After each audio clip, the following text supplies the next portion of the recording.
still on the financial aspect, because definitely we're talking about farming, we're talking about agriculture, and we can't just run away from finances. And on this note, we're going to have another panel of discussion, and also this time also we'll give you a Q&A. So as he will be talking, just jot down everything that needs to be jotted down, so that at the end of the panel of discussion you'll be able to ask your questions. It's very important. And I know that at first we didn't give you a chance, but this time jot down the questions that you would want to ask, because this is something that is very important. Finances, okay, finances. And we'll continue on the topic, bridging the agriculture financing gap, the role of banks, the role of microfinance, insurance, and fintech. Okay, so I will have with me join me here, Mr. Mubanga Kondolo, who is the manager, capital markets at the Securities and Exchange Commission, Zambia. Can you just give him a round of applause as we have a panel discussion this afternoon?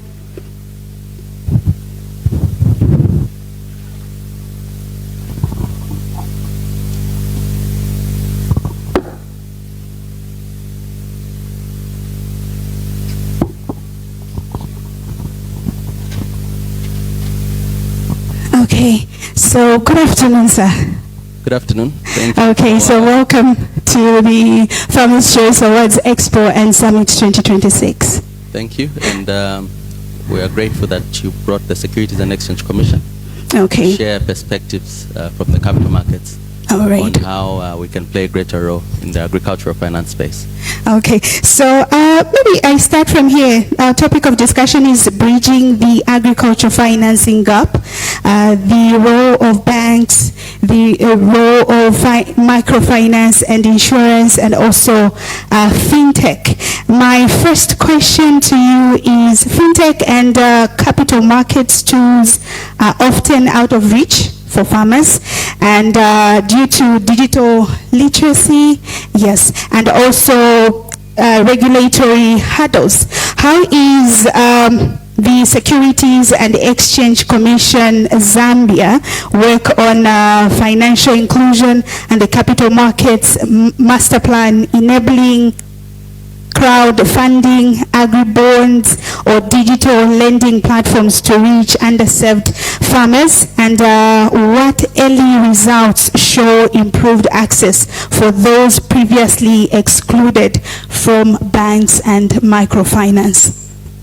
Okay, I think the previous speaker did provide, I think, a good foundation to build on from. I would like to start by firstly speaking to who the SEC is. I know when it comes to capital markets, not many people understand. True. And as such, I would like to make that introduction.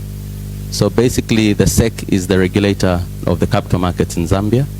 And essentially, as you may know, the financial sector, which is broad, is made up of the banking sector, the insurance sector, pension sector, and ourselves, capital markets.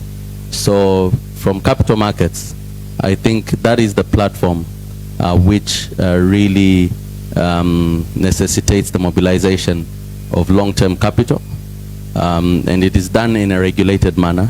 So that long-term capital is mobilized from those with excess funds. It could be individuals such as yourselves, myself, and we refer to us as retail investors, and also from institutional investors, those corporations with large amounts of money, such as pension funds, insurance companies, who can also have excess money looking for greater returns. And through this capital markets platform, that money can be channeled to productive sectors of the economy. So when we speak agriculture, it's one of the agricultural sectors of the economy. As we already know, a significant amount of our people are participating as either workers, as business owners, or just participating to fulfill their food needs. But we still see that the contribution to GDP is very low. I think last year's contribution was just about 1%. So how do we then enhance that sector through structures like capital markets? That is where we come in as a regulator, because our role is not only to supervise the markets, but also to provide an enabling environment through the issuance of frameworks that will support the different players in the economy to be able to raise capital. So when we speak about the various products that we have in the capital markets, of course we have traditional products like your stock equities. And if you ask me which example of an agricultural firm has been able to raise money on the capital markets that is performing successfully, I will quickly point out to one like Zambif, because you know it's a listed entity. So through the issuance of equities or stock, you can see that the capital markets are providing a space where corporations can come and invite the general public through an initial public offering, invite them to be part and parcel of the company by investing in them. And when you're investing in them, you're becoming a part owner of that company. So it's able to also provide the scale that is required. I think most of our players in the capital markets, rather in the agricultural sector, are small-scale farmers. And some of the things that are lacking to be able to see the sector significantly contribute to the well-being of the economy and the GDP at large is by providing provisions for scale. So the capital markets are able to do that through products like equities.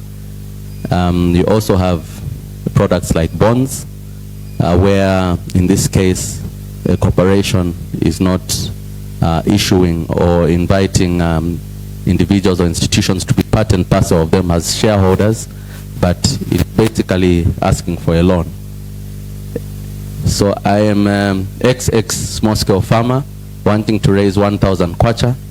I will basically issue a bond, and it's just basically a debt instrument or a fixed income security. So with that, you're basically just lending me as the farmer, and I am promising you a return within a stipulated amount of time, and a promised return, which we usually refer to as a yield or a coupon. So we have your equities, you have your bonds, and then you also have, in the space of bonds, we have green bonds, because we know that our country is well endowed with natural resource, and we've seen the country try to transition into a green economy. So what does that entail for the capital markets?